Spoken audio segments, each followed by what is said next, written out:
I'm starting to get the feeling that the hashtag resistance either isn't prepared or their hearts just aren't in it this time around.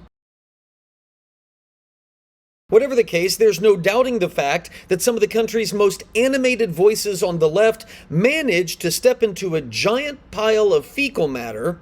That is one big pile. When they desperately tried to seize on President Trump's temporary spat with the country of Colombia. If somehow you missed what went down, President Trump's administration has commenced with their promised deportations and expatriations of criminal illegal aliens who were permitted to cross into the United States under President Biden's open border policy. Obviously, many of the South and Central American countries that these criminals originated from, well, they don't really want them back. So on Sunday, the president of Colombia ordered the two C-17 U.S. transport planes not be granted clearance to land and deliver their payload of about 80 Colombian migrants each. President Trump responded immediately, imposing emergency tariffs of 25% on all Colombian imports, saying that it was going to rise to 50% within a week. And there were other measures too, but suffice it to say that Trump sent the message that American weakness was no longer national policy. In response, President Petro puffed up like a peacock and declared retaliatory tariffs. And proving that's all it takes for progressives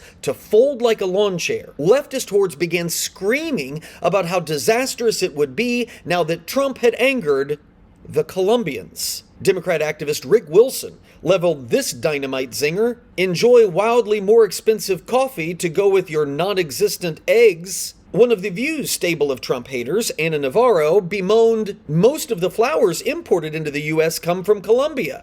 Happy Valentine's Day, America. Democratic socialist and presidential hopeful Alexandria Ocasio-Cortez flaunted her intellect. To punish Colombia, Trump is about to make every American pay even more for coffee. Remember, we pay the tariffs, not Colombia. Trump is all about making inflation worse for working class Americans, not better. He's lining the pockets of himself and the billionaire class. And finally, Generation Z TikTok star and aspiring political influencer Harry Sisson revealed his grasp on international diplomacy by explaining, Trump just announced huge penalties on Colombia. Everything just got more expensive for you and your family. There are diplomatic ways to work with countries, but instead, Trump does crap like this. Now, what's great is that these towering intellects barely got their tweet sent before word broke about 25 minutes later that Colombia's president had second thoughts. He'd reconsidered everything and was agreeing to all U.S. demands. I don't know, Harry. That seems like a pretty effective diplomacy to me. And Anna, the best news is we can all still get our cheap Valentine's Day flowers. You see, this is what I mean when I say I don't think the hashtag resist crowd has any idea what they're doing. Think about this.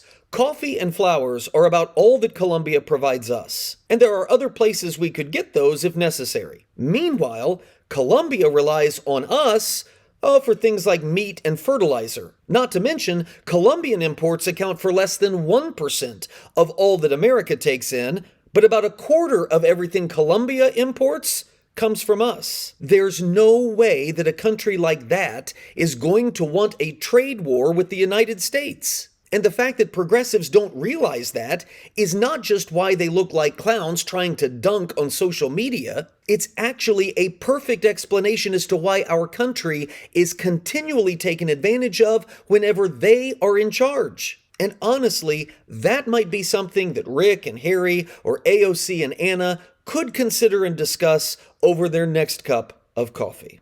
Buenos días.